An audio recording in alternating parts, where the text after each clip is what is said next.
Hello and welcome to my video. This video is probably going to be called something like Amazing Ultimate Best Ever Gaming Setup Ultra 1 million bit powerhouse. Yeah, you get the idea. But yeah, there's a few things to consider. There are constraints, i.e. space, that's the width of the room, and also there is costs. I'm a grown up, saving up for a house and various other things, so it's not unlimited cost obviously, so you know I'm not chucking £3 on a PC, £1,000 on a surround system. You get the idea. But yeah, it's kind of it's kind of work in progress, but it's pretty much there. But I just thought I'd do a little video on my setup anyway. So here we can see I've been watching a little bit of the Angry Joe show. It was the Mortal Kombat 10 review. So yeah, first things first, the TV. I've had this TV quite a while now. It's just a 46-inch Hitachi thing. It's nothing special. It's pretty crap, to be honest. It was mediocre to begin with, and it does kind of flicker a little bit now. I don't think is it flickering now? I don't mean flickering, I mean the backlight blinks, if you know what I mean. Because it's not LED, it's got fluorescent lighting, whatever LCD panels have. But anyway, enough of the TV. It does the job. 46-inch 1080p LCD. It's got plenty of connections on it. It's got 5 HDMI. It's got 4 on the back, 1 on the side, and a plethora of other connections. So it's well connected, but it's not a particularly great TV. You can hear it creaking, and it's pretty plasticky. And as you can see, because it's, like I say, it's LCD, it's got quite a big sort of frame on it. So moving on from that, we've got a pretty much ancient now Yamaha. What model is that? It's a RX V357. Yeah, way before HDMI came out, or HD really. It has AV composite sort of inputs, and does have component outputs, but it's pretty much pointless outputting component if you're putting composite in. It does have component in, but there's only one, so it makes it kind of defunct. Speaker wise, Mission satellite speakers. They are satellites, not full on shelves, or obviously they're not floor standards because they're on brackets up there. There is 4 of them. There are 2 at the back which you won't be able to see in this video anyway, and a cheap Acoustic Solutions. That's supposed to be a bookshelf speaker, but as you can see it's the same sort of size as the Mission satellite, so I'd regard that as a satellite. But yeah, that is designed as a stereo speaker, but I'm using it as a front speaker. I don't really use surround sound, to be honest, can't really be bothered with it. So moving on from that, what shall we look at? Here you can see I've got my range of controllers. They do actually need cleaning because most of them are a bit dirty. So we got these are all the wireless ones for the newer consoles: PS3, Xbox 360, PS4, Xbox One. We got all that shit up there. Here's my Vita. There is a cable to charge this somewhere. It's behind the TV, basically. There it is actually. So I can plug that in and charge the Vita up. The Vita probably won't be charged now, but yeah, it's like mint condition with that Mad Catz case and shit there. We got a hard disk. Some of you may know I recently upgraded my PC. This was one of the hard disks that was in it, and I can plug it into this case here, the external case that's sitting on top of the printer. But yeah, I've only done that to transfer some documents and things over. Yes, so I'm using the camera, and here we've got the camera charger. As you can see, I've got another battery in there, the original battery charging. Over here we're on to the PC end of things. We've got this Asus, or Asus as people like to call it. 1080p monitor. I'm not going 4K or anything, so I don't want to spend silly money on the actual PC, graphics card, etc.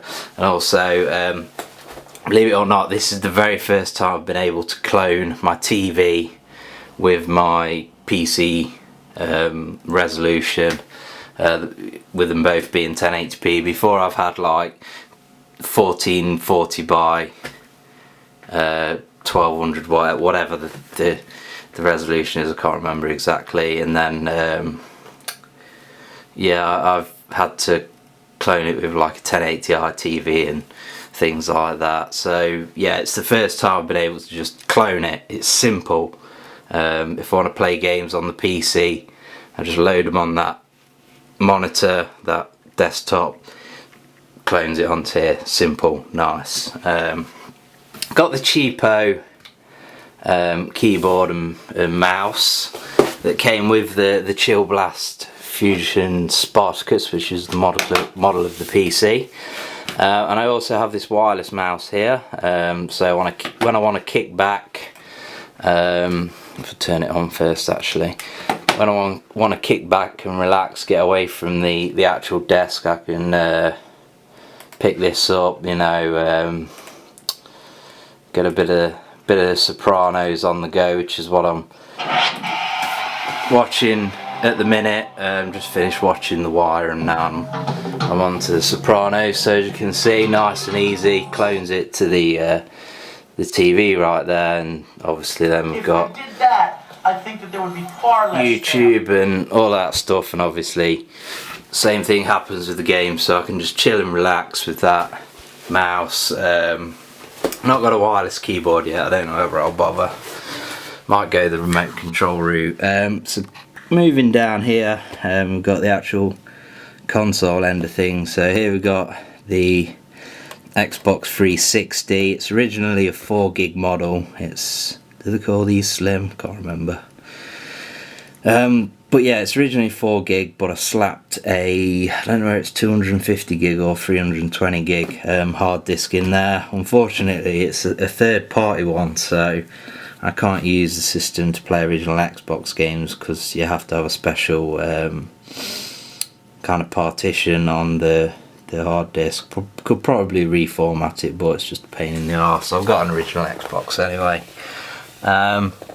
Moving on, we've got the PS3, which was my favourite console for a while. It's kind of hard to see that down here because it's pretty dark. We got the Wii U. Doesn't get a lot of use because it's an okay system, but it tends to take a long time to load games. Not having the hard disk and having like a slow kind of access disc format, similar to Blu-ray. Yeah, you play the games and it takes ages to load the game, so it's annoying. Side of that, should also add there's the Wii U gamepad up there. I keep it down here because you can't really store it up there because it really gathers dust with the kind of big ass size of it. That's sitting on top of the PS4 and the Xbox One. To be honest, originally I picked the PS4 over the Xbox One, but I do kind of use the Xbox One more than the PS4. It's kind of just more versatile, I guess, and having the EA Access service as well. I've got quite a lot of digital games on the Xbox One at the minute. Moving across there, we've got an unconnected console, which is a Sega Master System 2, quite a bit of dust on it.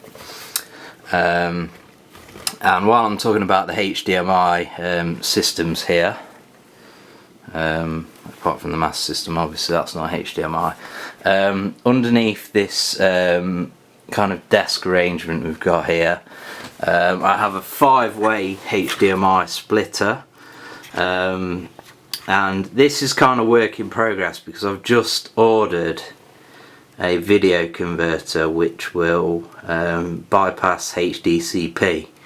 Because this creates me no end of trouble when I connect it to the Elgato Game Capture HD, just kind of electrical taped here. It's wrapped around the beam because this desktop actually lifts up, it's not attached, but it is snug and secure.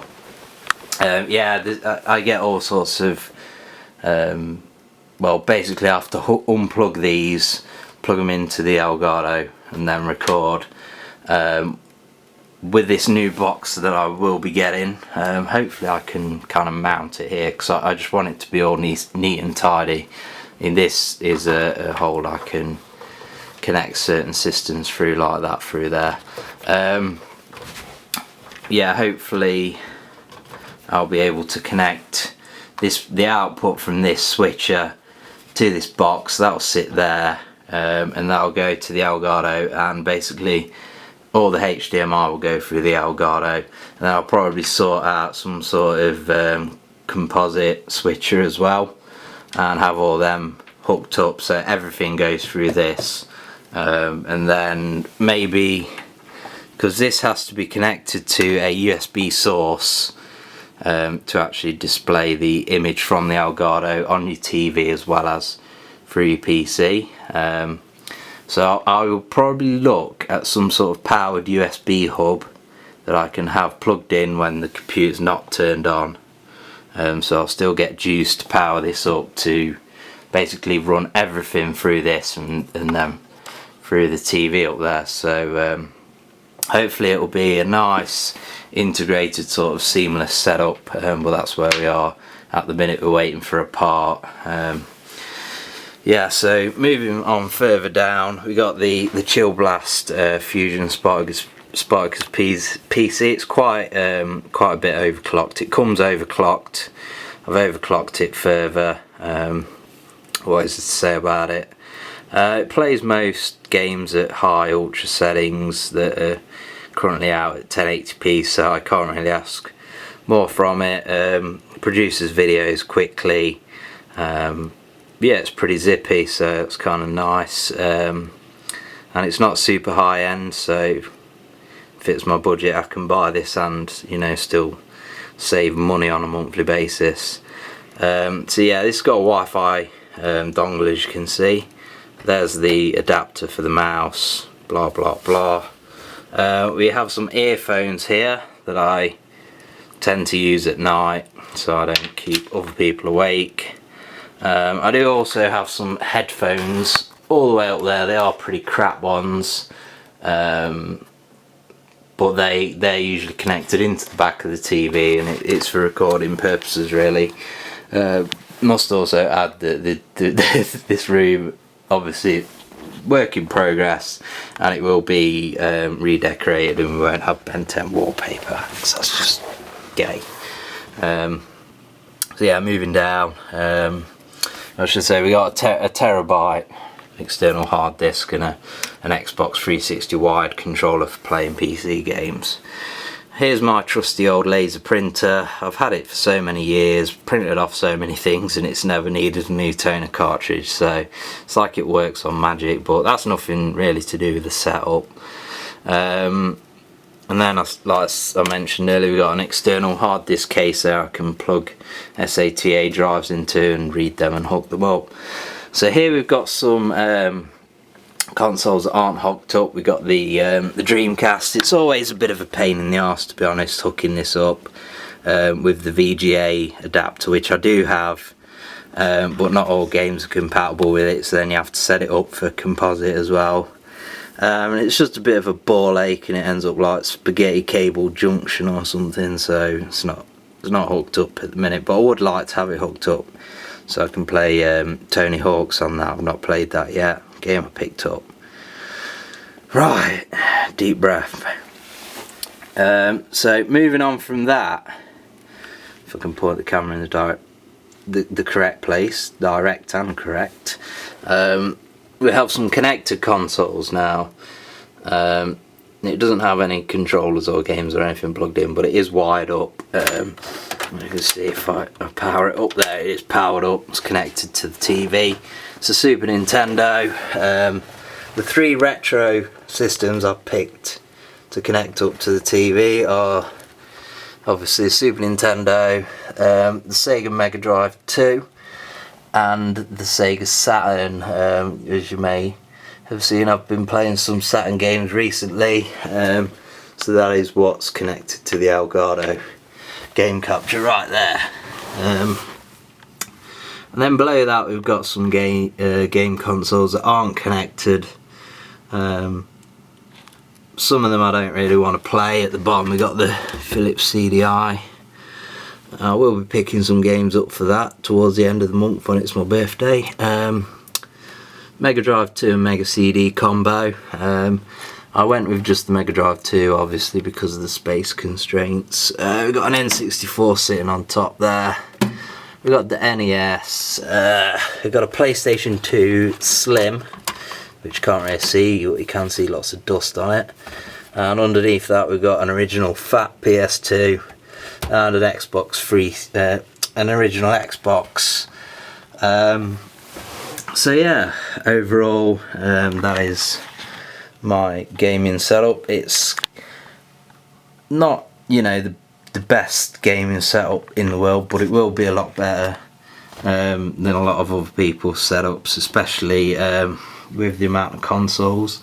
Going forward, eventually I would like to have all these connected, but like I say, I'm waiting on things like the video converter box, which will allow me to do a lot of things that I can't do at the minute. And yeah, that's it.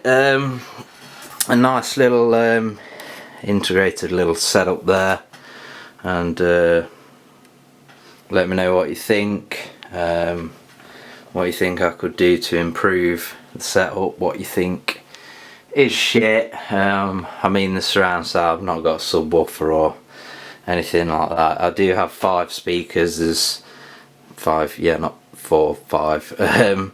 But yeah, they're at the back out of view, and I won't be showing them. But yeah, what could I do to improve it in other people's eyes? I mean, for example, the size of the TV and the size of the PC monitor, can't really do anything about that. I could probably go to maybe a 50-inch TV with no bezel, with you know, or like a really slim bezel like you get on the LED TVs nowadays. Fit that in, that would probably fit in at a squeeze. But yeah, it's pretty much making the best of a small compact situation. We've got a lot of consoles, and it's all in pretty much not a lot of space. But yes, one thing, of course I've not mentioned it, this thing here is bespoke. I made this myself, kind of out of recycled stuff. The worktop was actually like the side of a wardrobe or something, I believe. So yeah, that cost nothing. All held together with screws and stuff. That was free. Well, not free, but was just lying about. So basically, yeah, we got like a support either side, beams going across and supporting that. It's very strong. You could probably stand on it. You could probably have 2 people standing on it, jumping up and down, and it wouldn't give way. And then here underneath, as you can see, we've got 2 kind of rails. I made it sort of like rails with a gap at the back for the flexibility with the cables. You can pretty much stick any console on there with its wiring, and which is how I designed it, how I wanted it. Now we've got some more kind of wooden rails that I put in. These are held up with shelf brackets. You can't really see them behind there, that grey thing. But yeah, overall it's didn't really cost me anything to kind of, well, obviously the hardware cost me shitloads, but nice little custom bespoke desktop, worktop, whatever you want to call it, and shelving, and it all goes together pretty nice in my opinion. So just get a view of all of that stuff. So yeah, like I say, let me know what you think, and thanks for watching.